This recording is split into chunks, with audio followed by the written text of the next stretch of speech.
먼저 신뢰성입니다. 대부분 신경과나 정신과에서 이런 19채널 이상 이걸 많이 쓰고 있습니다. 하지만 EEG 수집 센서의 발전으로 뇌파 데이터 수집에 필요한 전극수가 감소하고 블루투스와 같은 무선 통신을 통해 스마트폰이나 랩탑에 전달이 가능한 형태로 이쪽으로 바뀌고 있다는 거죠. 전 세계가 지금 이렇게 바뀌고 있습니다. 네, 단일 채널로 간소화. 아예 몇 채널입니까? 원 채널로 바뀌고 있다. 이게 세계적 흐름이라는 것을 여러분들이 알고 계셔야 19채널만 써야 한다는 생각은 정말 옛날 생각이죠. 이거 깨우쳐야 합니다, 여러분. 지금 이게 얼마나 발전됐으면 여기 4개, 그죠? 4채널. 이 원채널로도 뇌파 지정이 되겠습니까? 그 예전에 이제 16개 이상의 전기를 사용했는데 이 이제 2021년도 연세대학교 논문입니다.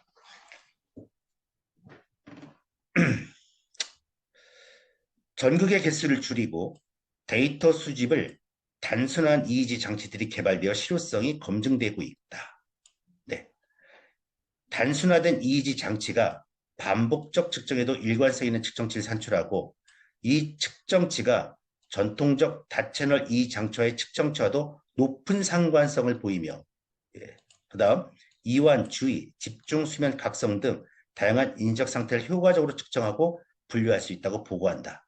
그래서 이미 논문으로도 다채널, 다채널과 단순 채널이 높은 상관성을 보인다는 것이 검증이 되고 있습니다.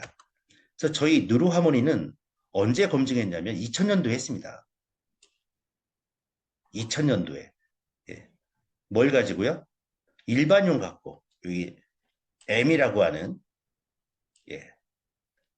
보시면 한국정신과학연구에서 개발한 투채널 뉴로 시스템 뇌파 측정기 뉴로하모니를 사용했는데 이게 미국에서 신뢰도와 타당도가 입증되어 의료용으로 가장 많이 쓰이고 있는 이겁니다.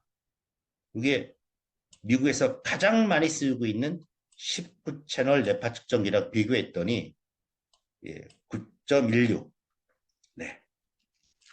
91.6%의 신뢰성이 입증됐다. 이게 2000년도 얘기입니다. 지금은 의료기 아닙니까? 이거보다 더 높다. 이걸 어디서 했냐면 한국표준과학연구원 국가기관에서 했습니다, 여러분. 같은 잣대를 다른 제품과 한번 비교해 보시기 바랍니다. 다른 제품들은 국가기관에서 연구한 건지 세계적인 뇌파 측정기 그라스와 비교를 한 건지 그 신뢰성 자료를 다른 제품들이 있는지 한번 검증해 보세요. 특히 국내 제품들 한번 해보시기 바랍니다. 제품들이 많습니다. 뭐 뉴로 이로도 있고 뭐 브레인파 이런 것도 있고 있는데 신뢰성을 어디서 검증했고 어떤 제품과 비교해서 어떻게 나왔는지를 여러분들이 검증을 하셔야 돼요. 두 번째는 뇌파 측정입니다.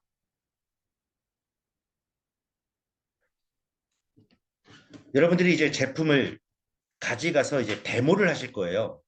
데모를 하시거나 설치 후에 뇌파를 측정하십니다. 그때 그냥 뭐 이렇게 땀이 있든 뭐 비비크림을 발랐든 선크림을 발랐든 에어컨이 나오든 뭐 휴대폰이 바로 옆에 있든 그렇게 검사하시면은 안 됩니다. 그냥 체험으로 한다면 이렇게 하는 거다. 방법을 알려주실 거면 되겠지만 진짜 뇌파까지 여러분들이 가셔서 검사를 하고 분석을 할 때는 진짜 이렇게 하시기 바랍니다. 왜? 첫 번째 뇌파 측정이 중요하고요. 분석을 해줘야 하잖아요. 그럼 제대로 뇌파를 측정해야겠죠. 이렇게 하지 않고 엉망으로 뇌파 찍은 다음에 어라? 뇌파가 왜 이렇게 나오지? 그런 거 하지 마세요. 네. 정말 뇌파 찍으실 분이 있다면 지금 이 설명을 들으시고 이대로 오셔서 측정을 하셔야만 저희 제품 신뢰성이나 여러분들의 업무를 대하는 태도, 그 다음에 뇌파 분석할 때 정확하게 뇌파를 얘기할 수가 있습니다. 뇌파 검사하실 분, 만약 측정하신다면 술 드시지 마시고 충분히 주무시고 오시고 커피, 담배 두세 시간 전부터 금지시키시고요. 네, 컨택트 렌즈보다는 안경 권유하고요. 감기 기침 있을 때는 다음에 오시라고 하시고요. 너무 급하게 해서 땀, 그다음에 졸릴 때 이런 거 하지 마시고요. 약물 복용 했는지 안 했는지 꼭 체크하십시오. 환자분들 특히 약 이렇게 드시고 오시면 약의 효과 때문에 정상 뇌파가 나올 수 있습니다. 아니면은 아예 엉뚱한 뇌파가 나올 수 있습니다. 약이 안 맞을 때는요. 그러면은 이런 일이 벌어지죠. 환자 뇌파하고 정상인 뇌파하고 했는데 똑같아요.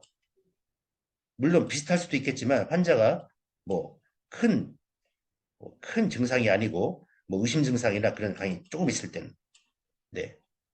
그래서 좀 약물 복용이 했는지 안 했는지가 상당히 중요합니다, 여러분. 아셨죠? 두 번째, 측정자. 미리 작동 오류 검사 해보시고요. 온도가 적절하고 습도가 중요한지. 네. 일단 편안한 의자, 바퀴 달린 의자 이거 하지 마시고 움직입니다. 움직이면 델타파 장렬합니다. 측정 순서나 진행 과정 설명할 수 있어야 하고요. 측정 시 이분이 움직이는지, 조는지, 집중하고 있는지, 편안하게 쉬는지 그것도 눈앞에서 보십시오. 5분 땅 하자마자 밖에 나가서 핸드폰 보시고 예, 그런 거 하지 마세요. 눈 깜빡이었을 때 정말 델타가 뜨는지도 한번 확인해 보시고요. 자파 발생하는지 확인하셔야 합니다. 그 전에 가셔서 한번 요 자파 발생하는지 해보시고요. 측정 후 전극, 그 선크림 바르신 분, 선크림 지워야 되거든요. 근데 측정을 해요. 예를 들어서 측정했다고 해요. 그러면 전극에 선크림이 쫙 발라 있습니다. 그럼 그걸 갖고 또 뇌파 측정하잖아요. 아, 그 원장님이 다 알아봅니다. 네. 네, 닦고 하시기 바랍니다. 다시 또 보겠습니다. 측정할 때 예, 긴장하지 않고 몸과 마음을 편안하게 하고 움직이지 않고 이게 중요합니다. 말하지 않고 주변 사람들도 움직이거나 말하지 않고 정면을 보고 똑바른 자세로 취하고 핸드폰이나 전자제품은 몸에서 멀리 놓고요. 이마를 깨끗하게 닦고 전극을 깨끗하게 닦고 왼쪽 귓볼에 전극을 착용하고 가운데 전극이 이마 가운데 위치하게 하고 헤드폰을 착용하게 합니다. 네. 훈련 시 유의사항입니다.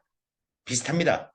긴장하지 않고 편안하게 하고 움직이지 않고 말하지 않고 주변 사람들도 움직이지 않고 말하지 않고 정면을 보고 똑바른 자세를 취하고 핸드폰이나 전자제품들은 몸에서 멀리 놓고 이마를 깨끗하게 닦고 전극 닦고 왼쪽 깃발 착용하고 예, 가운데 전극이 이마 가운데 위치하게 하고 헤드폰 착용하고 피드백 음에 집중하고 의도적으로 잘 하려고 하지 않고 프로그램에 자신을 맡긴다. 이건 이제 다 출력이나 하나 만드셔가지고 병원 그 뇌파 측정기하고 훈련기 앞에다 이렇게 놓으시면 걸어 놓으시면 되겠습니다. 세 번째입니다. 예, AI 디지털 개인 맞춤형 치료에 대해서 말씀을 드리겠습니다.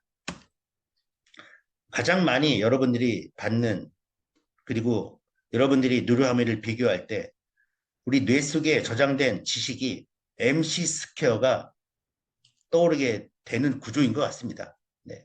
거의 뭐 8에서 90%는 이거 MC 스퀘어랑 비슷하구나. 네, 그렇게 얘기를 하십니다. MC 스퀘어와 뉴로하모니 비교해 보겠습니다. 뇌 자극이죠. 예. 단방향 뇌파 자극 제품으로 장기적인 사용으로 인한 간질 유발 사례를 발표하면서 끝났습니다. 예. 자극, 일방적 같은 소리를 계속 지속적으로 뇌에다 자극을 해주는 거죠. 네, 저희는 사용자의 뇌파를 측정하면서 여기 뇌파 측정은 안 합니다. 저희는 사용자의 뇌파를 측정해요. 왜요? 이 사람의 뇌에 맞게, 예, 이분의 뇌에 맞게 해야죠. 그런데 이분의 뇌에 맞는지 안 맞는지는 뭐 상관없이 그냥 쫙 자극 넣는 거죠. 그게 MC 스퀘어하고 누람의 차이예요. 그래서 사용자의 뇌파를 측정하면서 특정 뇌파 상태를 시각과 청각으로 쌍방향 피드백. 네. 여기서 뇌파가 나오면 프로그램이 움직이고 프로그램이 움직이면 다시 뇌가 알아서 계속 움직이고 쌍방향 피드백해서 뇌 가소성을 향상시키는 제품입니다. 그래서 저희는 무자극, 자극이라는 표현을 쓰는 겁니다. 아셨죠? 개인 맞춤형에 대해서 계속 말씀드리겠습니다.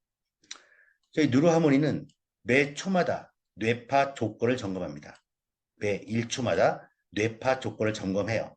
그래서 임계값을 설정합니다. 예, 뇌파 조절을 위한 기준값을 의미해요. 그래서 델타, 세타 같은 수면 뇌파, 예, 서파라고 하는데 이런 뇌파는 안 나오게 임계값을 설정해서 이 값에 도달하면 또 계속 내리는 거죠. 예, 이게 자동입니다. 임계값이 자동으로 된다는 거죠. 자, 뇌파는 매 순간 변합니다. 계속 변해요. 똑같은 뇌파가 계속 나오는 게 아니라 뇌파가 계속 변합니다.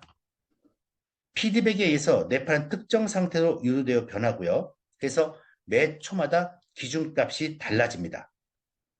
그래서 뉴로하모니는 1초를 256번 잘라서 그 순간순간마다의 임계값을 설정해서 자동으로 내가 원하는 뇌파는 끌어올리고 내가 나오지 말아야 할 느린 서파나 스트레스 뇌파 같은 계속 줄이는 거죠. 그래서 매 초마다 기준값을 자동으로 조절하여 각 개인의 변화에 따라 실시간으로 뇌파를 조절해 줍니다. 이게 임계값 자동 뇌파 조절 기법 다이나믹 디솔트 컨트롤이라고 합니다. 이게 바로 개인 맞춤형이고요. 또 두 번째는 AI 뉴로 피드백 시스템입니다.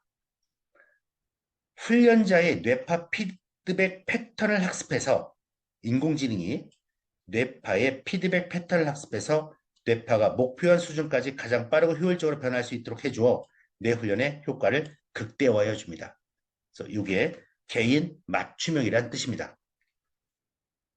이 얘기를 제가 왜 말씀드리냐면 후에 이런 비침습 내주저에 나옵니다. 그리고 이 비침습 내주절뿐만 아니라 침습이든 약물이든 아니면 뇌를 갖고 하는 뭐 인지놀이, 뭐 노래 전부 다 개인 맞춤형이 아니에요. 지금 비침습 치료 기법에 대해서 제가 설명해 드릴 건데 이제 검사를 하고 치료를 하겠죠. 침습 뇌조절은 피부를 뚫고 들어가는 거고요. 비침습은 피부를 뚫고 들어가지 않습니다. TMS, 자기장, 예, TCS, 전류, 요 두 개가 이제 많이 쓰고 있어요.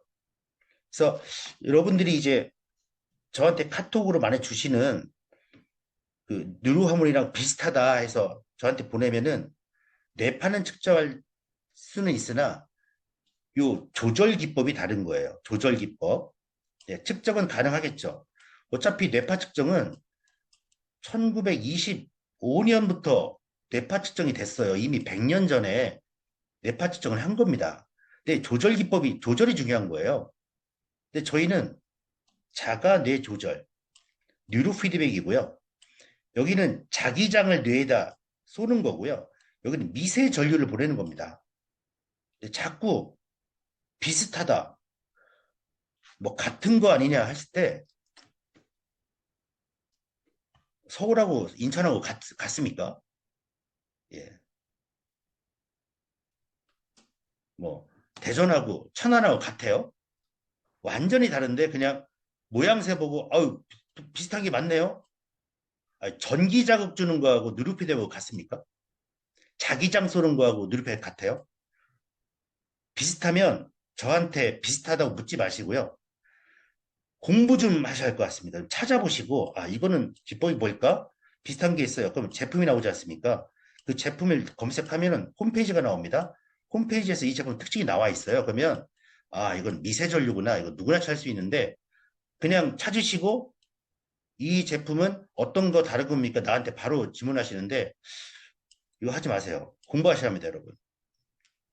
네. TMS입니다. 경두계 자기 자극술이에요.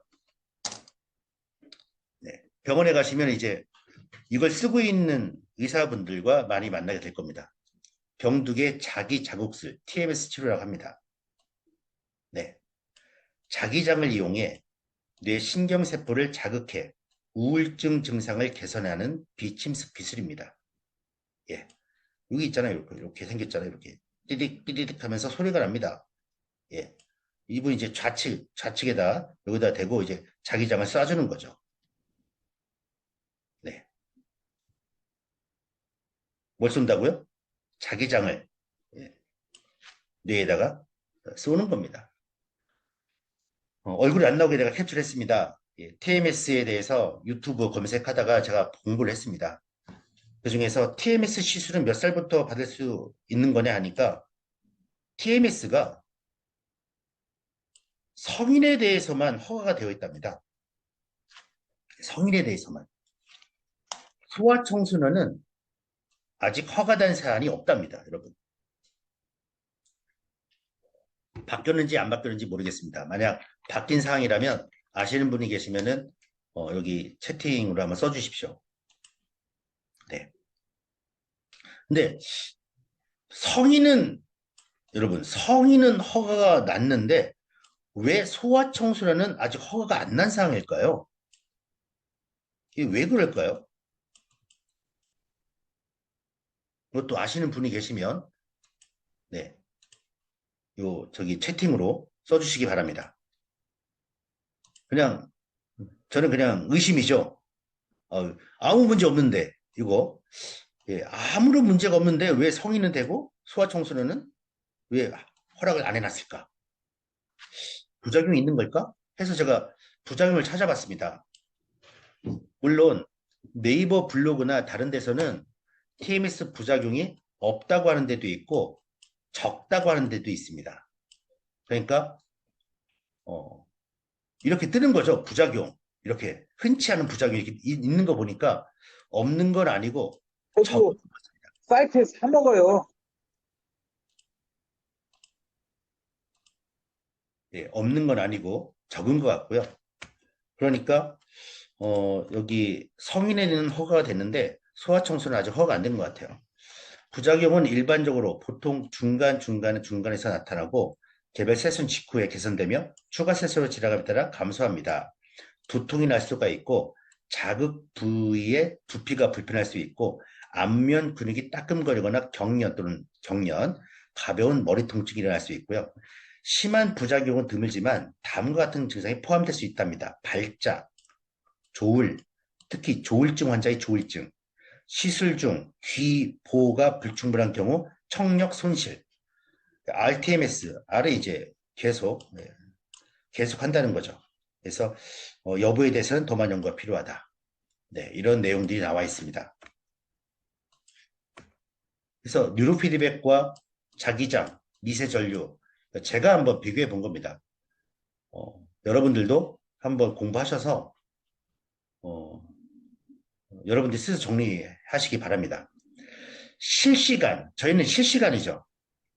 실시간 자기장, 실시간으로 미세 전류를 뇌에다 보낼 때 뇌파가 아주 심각하게 변하지 않습니까? 그러면 그 뇌파가 변하는데, 뇌는 이렇게 변하는데, 그 변하는 뇌를 따라가면서 미세 전류가 그 뇌에 맞게 쏘는지, 그 뇌에 맞게 뇌파가 변하는데, 그 뇌파에 맞게 실시간으로 자기장이 그 뇌파를 따라가면서 그 뇌에 맞게 쏘는지, 저는 불가능하다고 봅니다. 그다음 우울증 정도에 따라 자기장 세기가 바뀌는지 한번 의사분들 계시면은 한번 여쭤보시기 바랍니다. 제 의심입니다, 여러분. 그 다음 치료도 같은 자기장 세기인지 다른 자기장 세기인지 예. 그다음 뉴로피드백은 부작용이 전혀 없습니다. 보고된 사례가 없어요. 근데 여기는 자기장 미세전류는 부작용이 적다. 예. 그다음 뉴로하모니는 전사나 인지 재활 치료 코드가 가능합니다. 예. 이런 소프트웨어나 컴퓨터로 인지 재활 치료 프로그램에 넣어서 그분들이 인지 재활 프로그램을 할 수 있죠.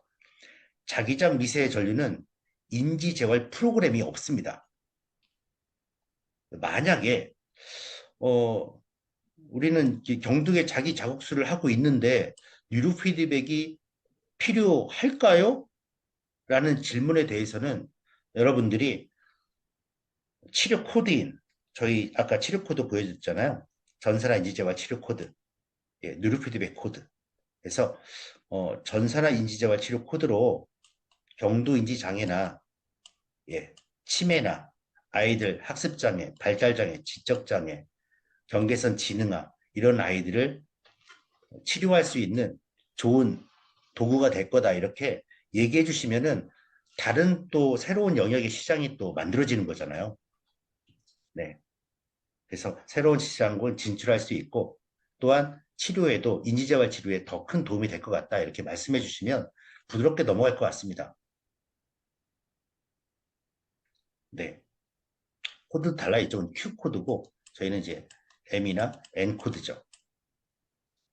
그래서 여러분들이 다양하지 마시고 병원에 가서 이런 거 쓰고 있다, 이런 거 쓰고 있다 하시면은 그냥 요즘은 정보가 다 공개되어 있기 때문에 네이버에서 검색하면 여러분들이 원하는 대로 할 수가 있고요. AI 챗 로봇 사용해서도 할 수가 있고요. 이렇게 공부하시기 바랍니다. 그다음 이명입니다. 이명은 저희 그 일하고 계신 팀장님께서 이 SCI 논문을 저한테 보내주신 거예요. 네, SCI 논문인데 이명을 뉴로피드백 치료로 델타를 억제하고 알파를 강화했을 때 이 이명 치료가 된다고 합니다. 근데 중요한 것은 TMS, TMS나 전기 자극술 교수님들께서 이명 치료를 TMS나 전기 자극술로 교수님들이 추천하시는데 이 논문에서는 이명 치료로 TMS와 뉴로피드백 비교 결과 뉴로피드백이 치료 효과가 더 유의미하다는 내용이 담겨 있습니다. 이명 치료도 가능하다. 거기에 더해서 TMS나 전기 자극술보다 훨씬 더 좋다. 그래서 이비인후과 원장님들한테 이 논문 자료 보여주시고 소개해 주면 될 것 같습니다. 그다음